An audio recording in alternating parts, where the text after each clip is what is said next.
Well, this was super exciting. So the puppies just woke up from about a 4 hour nap.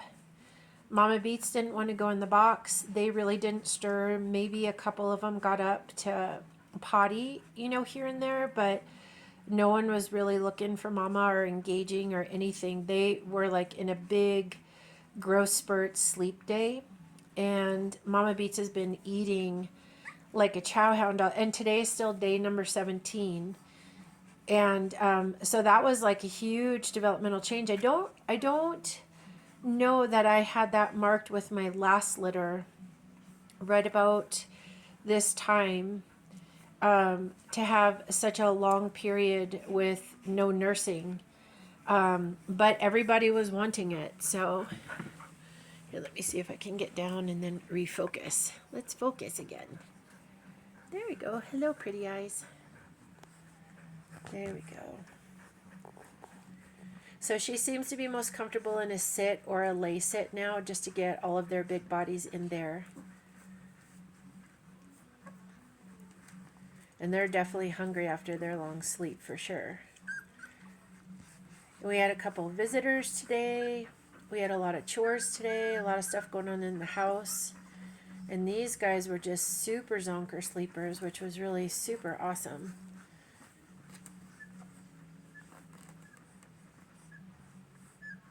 Good job, Mama. And Mama Beats had lamb and goat liver. And what else did she have today? She had goat's milk. She had all of her herbs today. Oh, she had some duck necks as well. And then we also have a bowl where she can free feed all through the day, and she usually empties it about twice, of Steve's raw freeze dried. And I just use a variety of proteins in there. And then Ziwi is a company that does lightly dehydrated food that's meat, organ, and bone. And this one also has tripe in it. So she has a bowl of lightly dehydrated and raw freeze-dried food. Probably holds about, I'm looking at it right now, probably holds about 4 cups. And so she's eating about 8 cups of that, besides about 5 plates of raw food right now. So she for sure is a calorie chugger.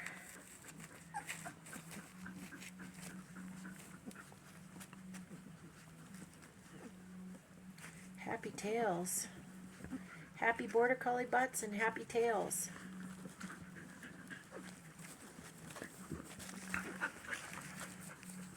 There she goes into the sit again. This really seems to be the most comfortable position for her right now. At night I know she's laying down because I saw her last night, but I think the kids can get underneath their kids. They're not goats. The pups can get underneath there a little bit easier when she's sitting up. They can get to the other row of teats. I remember her grandma Thistle. I have a few pictures. I'll go and try to see if I can find them. Her grandma Thistle, all of the photos I had of her nursing her pups were also in a sit.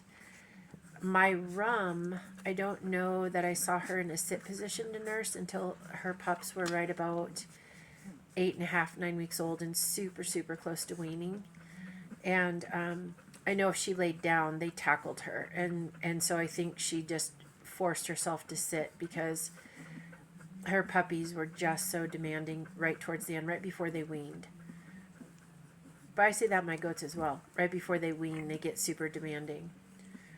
Like they're not willing to go down with the ship.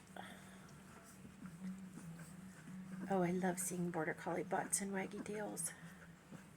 Mommy, you've made some pretty, pretty puppies. And see, in my post yesterday, see the pup back there? That's the secret spot. When they get under the back leg, they get the fullest teats back there.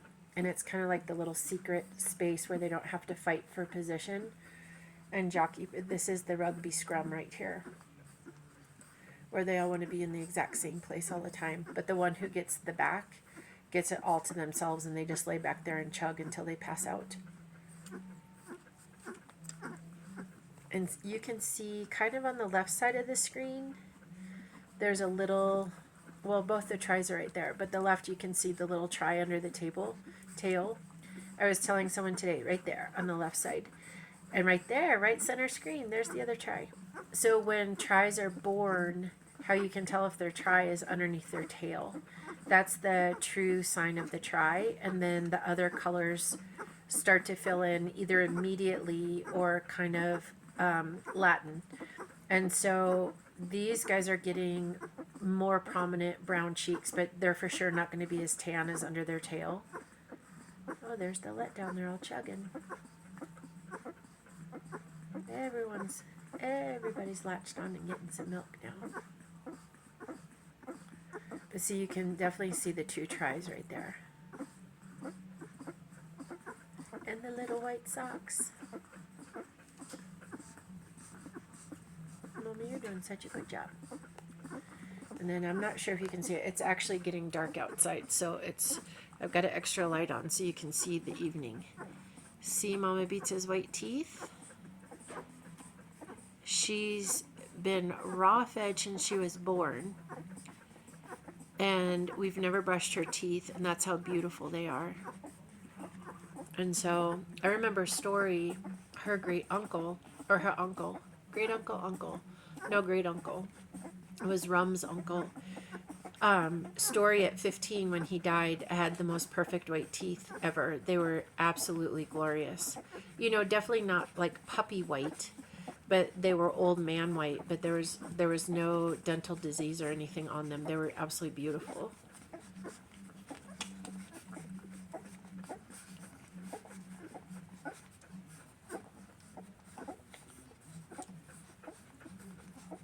Oh, someone lost a teeth. She's going in. Oof.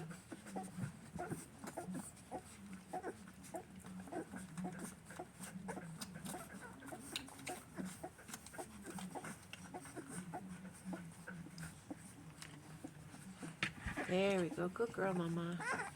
Oh, I think there's one underneath it. Can I help you with that one? One's getting smushed. Here. Here, Mama. There. There. We got that little bud out.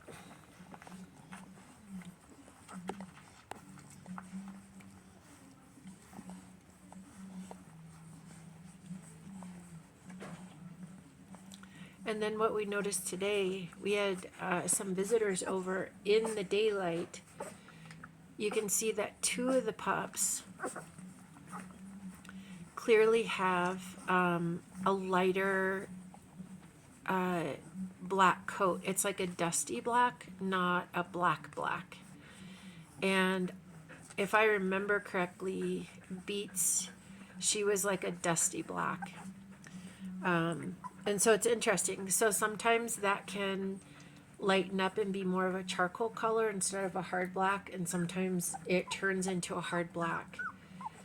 And there's a company called Paw Print Genetics, and they have the whole genetic makeup of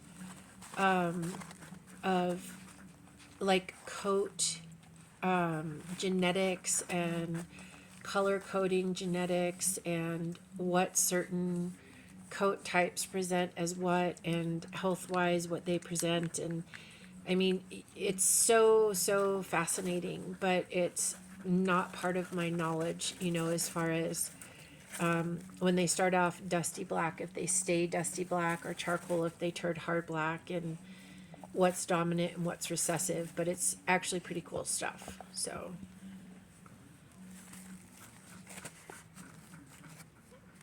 you can see right there's one of my dusty black ones right there.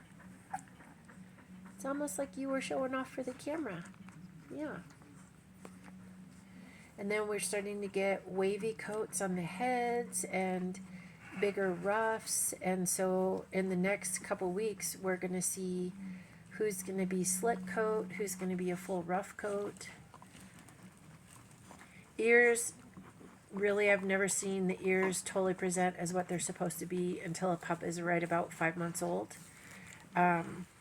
I will say again and again, Laddie's genetics are really predominant in this litter.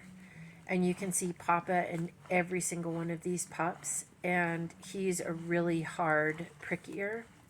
And so I will not be surprised if quite a few of these pups come out prickier. And Mama Beats' mom was prickier, and her grandpa was prickier as well. Her dad, Mama Beats' dad, was not prickier. He had the flop ear.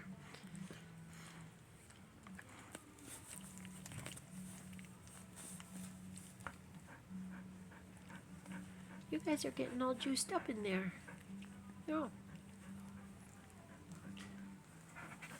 Okay. We all done, Mama? Yep, we're all done.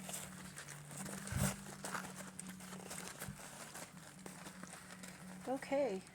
I'm going to put the board up and then go do the rest of the night's activities and let these guys walk about. I have a feeling they're going to go back to sleep. Today's their sleep day.